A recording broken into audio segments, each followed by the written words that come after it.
वागीशाद्या सुमनसः सर्वार्थानामुपक्रमे यं नत्वा कृतकृत्या स्युः तं नमामि गजाननं सदाशिवसमारम्भं शङ्कराचार्यमध्यमाम् अस्मदाचार्यपर्यन्तां वन्दे गुरुपरम्परां योगिनं विश्वनाथाख्यम् अस्मत्तातस्वरूपिणम् आत्मलाभात् परं लाभं वक्तारं न कदाचन गीतार्थग्रन्थकर्तारं श्रीगुरुं प्रणमाम्यहं योऽन्तः प्रविश्य मे वाचं धृतिं बुद्धिं प्रचोदयात्। ॐ नमः सभाभ्यः सभापतिभ्यश्च वो नमः। This is the second session on Sanatana Dharma. The topic today is the three fundamental urges of man. What are the three fundamental urges of man? To exist, to know, and to enjoy. To exist, to be, to survive, to persist, to perpetuate oneself, to be ever present. This is the first most important fundamental urge. This is sustained and nurtured by the mother or the mother symbol. The infinite expression of this is called Sat, existence. That is the truth which survives everything else. It is imperishable. Sat is imperishable because that exists. It is the immutable anvil on which everything revolves, and it remains the same whatever happens around it, on it, or over it. So Sat is the fundamental urge to exist, and the infinite expression is called, as you see, existence. The second fundamental urge of man, as we all know, is to know, to inquire, to understand, to investigate, to be all-knowing, to be conscious of. This is sustained, monitored and nurtured by the father symbol. It is the father who introduces one to the world around. There is an infinite expression of this urge to know, that is consciousness itself. It is infinite intelligence. It is called Chit. It is neither knowledge alone, nor the knower alone, nor the known alone.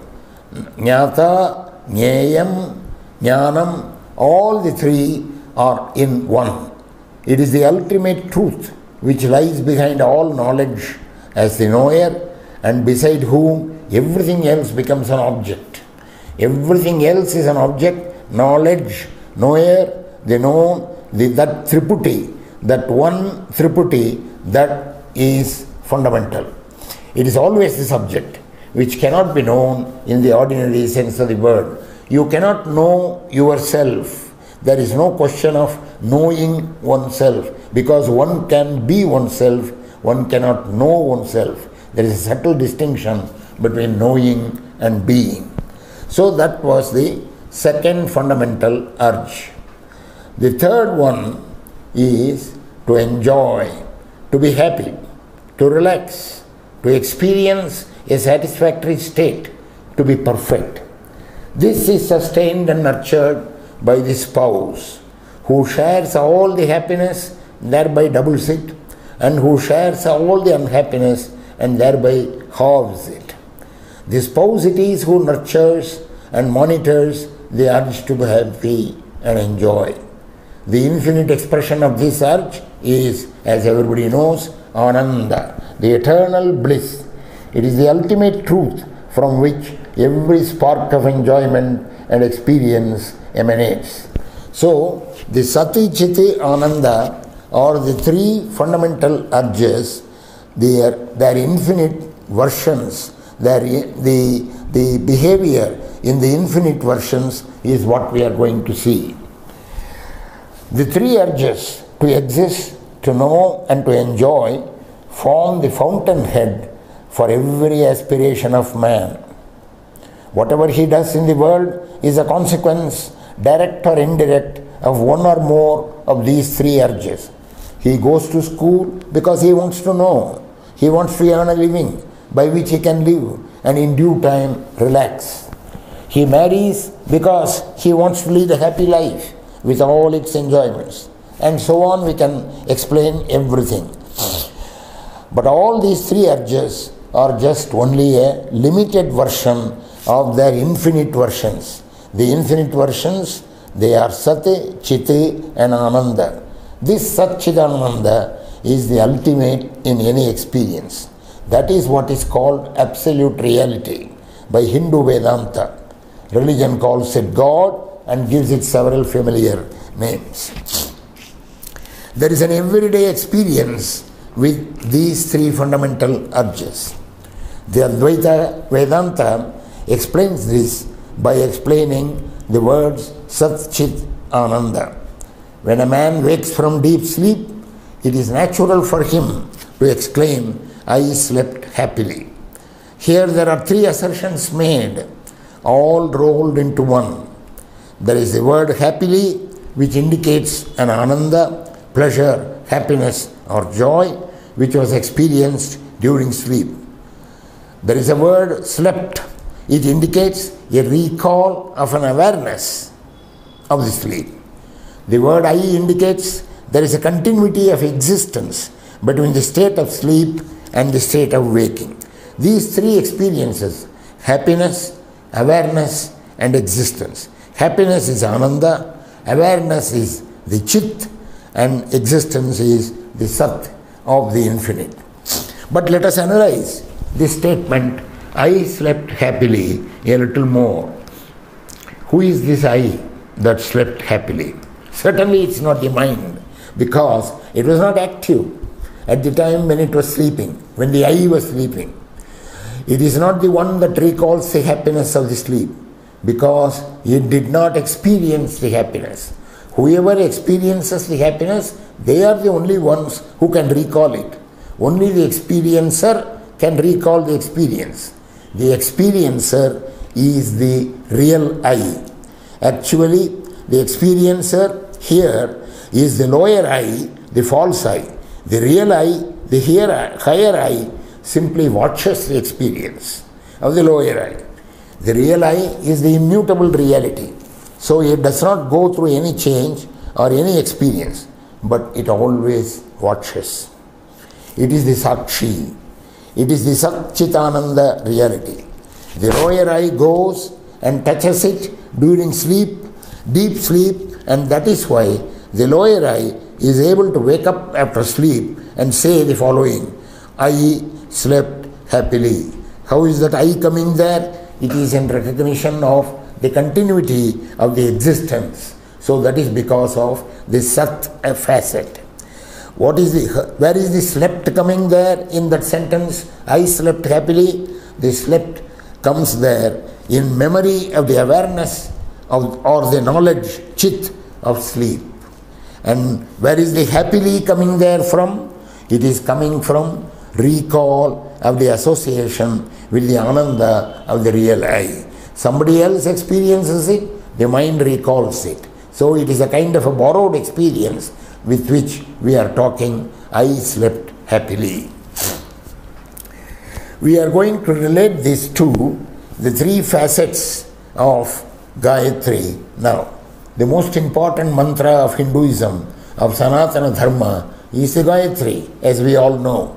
It incorporates this threefold presentation of reality: the existence, the knowledge, and the enjoyment. Satya, Chitta and Ananda, the three are represented in the Gayatri.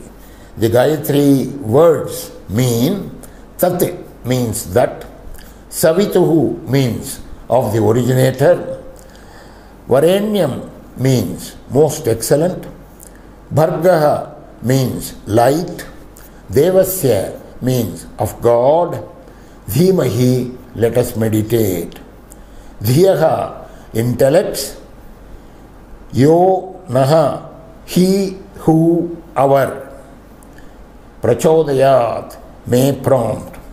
So, may that the one who prompts our intellect, may he prompt our intellect. Let us meditate on the light of that God, namely of the most excellent originator. This is the sum and substance, direct meaning of Gayatri. The use of the word Savituhu of the originator in the first line indicates that he is the origin of everything in this world. This suggests creation. This suggestion of creation is symbolic of the Sat phase of reality. Therefore, this stands for the Sat aspect of reality. This line, Tat Savituhu Varenyam, is a glorification of the Absolute. The use of the words Dhiyaha, intellects, and Prachodaya may prompt or guide in the third line show that this line is indicative of the Chit phase of reality. This line, however, is the prayer embedded in the Gayatri. The Gayatri contains three things. One is the glorification in the first line, prayer in the third line, and the second line is communion. Bhargo Devasya Dhimahi. This line asks us to meditate as if it is the be-all and end-all of life. Yes, because the meditation itself gives the bliss immanent in the reality. Meditation on the ultimate is communion. So this line stands for the Ananda of the reality.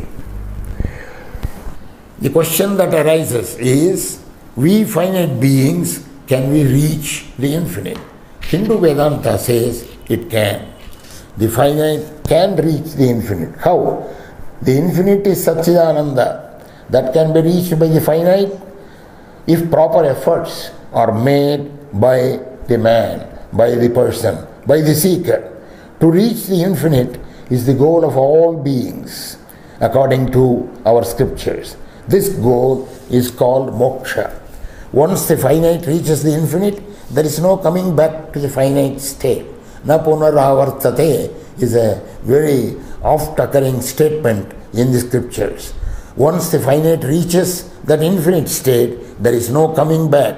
There is no more birth and death. This reaching the infinite has to be effected through a proper discipline of the mind, because the mind is the villain of the piece. The mind is the villain within oneself. The most villainous part of the mind is certainly the ego. This is the source of all problems. In every one of our actions and thoughts, we have to watch this ego. We have to fight with it to reduce its influence. This struggle has to be carried on endlessly. This is the way. There is no other way. Nanyaf pantha ayanaya vidyate, says the Purusha Sukta. There is no other way.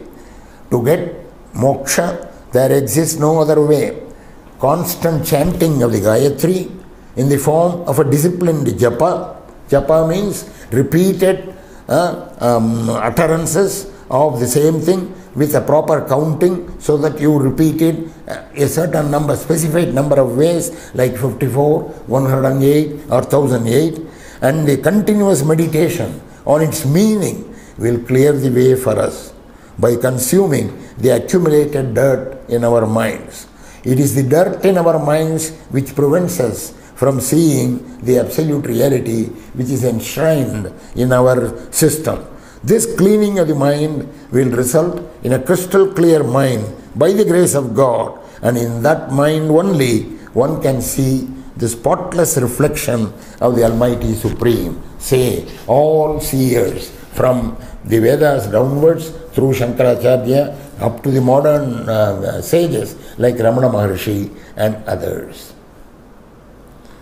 Lokas samastah sukhino bhavantu.